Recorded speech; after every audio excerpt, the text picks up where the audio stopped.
Sound design. Antenna placement examples. What are we doing here, Stephen?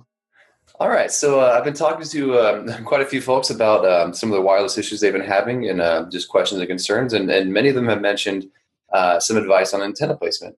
Okay. And really, there could be so many ways to express this and make diagrams, but I figured we'd pick, maybe 3 examples that could really help us out. They're pretty general, but give you a good idea of just the baseline of where to put antennas. Okay, so these are some common things that you have done wrong or you see other people do wrong, and we can kind of show here with graphics.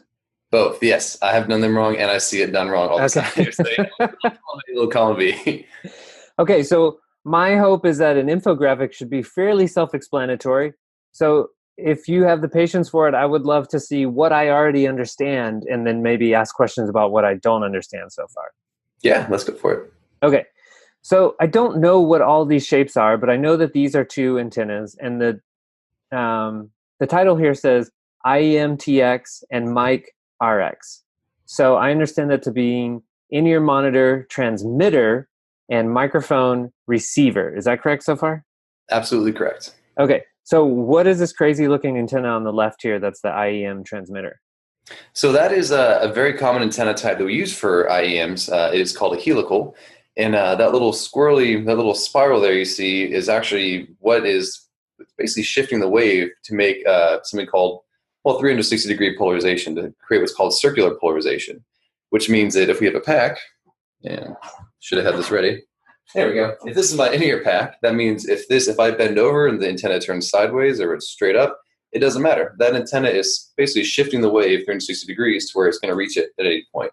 So we like these antennas a lot for in-ears because of that characteristic. Cool. Now they also are high gain, which is important when you have just a tiny little antenna that's trying to get a lot of signal that's buried maybe under your skin.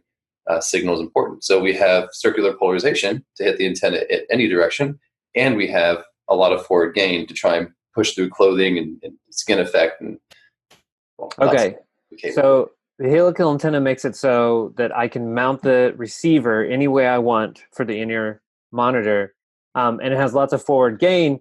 And so I'm understanding from this big red X here and this big green check mark here that this here is wrong here on the left and this is right on the right, correct? Yeah, absolutely. And so let's think about that for a second. So we mentioned a lot of forward gain, which means we have a lot of power coming from this guy. And so then we have to think about our microphones that are pretty sensitive because they're trying to pick up small signals from far away again. So if we take, and I have the helical here, something with a lot of power pointed in this direction going that way, and I put something here trying to pick up small power, we're going to overload this quite heavily. Okay. And that's going to cause a lot of problems. And even though that antenna is directional and it's supposed to have a null behind it, it's still having some pickup. It's not no pickup. Yeah, there is no such thing as an infinite null. Think about your 58 microphone with has a little bit of a null in the back. It still gets sound from the back, but not as much as from the front. So as much as we have a null in that back, we're still, when we're blasting with high-powered RF from behind, it's still going to be getting into that antenna. Got it.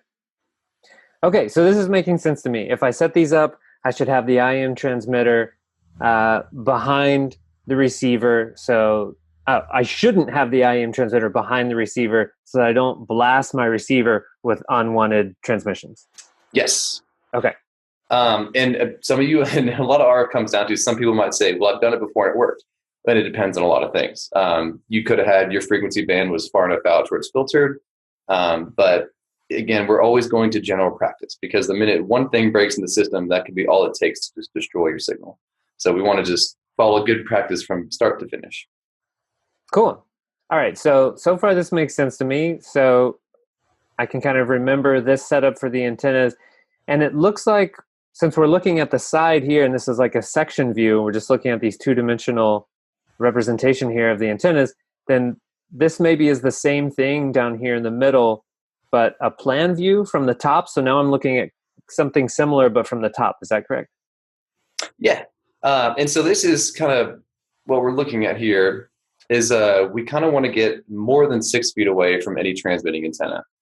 And something we're going to get into a little bit when we get to the bottom example of corporate AV is something called the reactive NIR field, which right around the antenna, we want to keep things away from it. But when we get farther away, what we're trying to do is just avoid the power coming out of that antenna.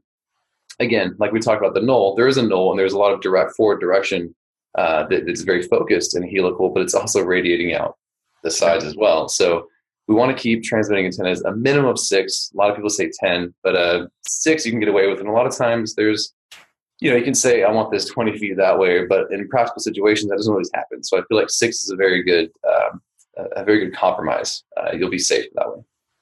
So Stephen, one thing I just noticed here in the middle, though, is that these these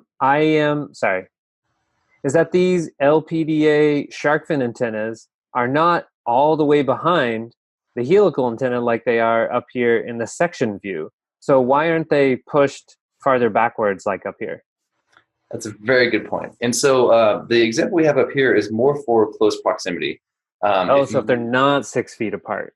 Yes, if you have to be quite close together, that's kind of the way you want it. You want to have this RX antenna, the receive antenna, in the null.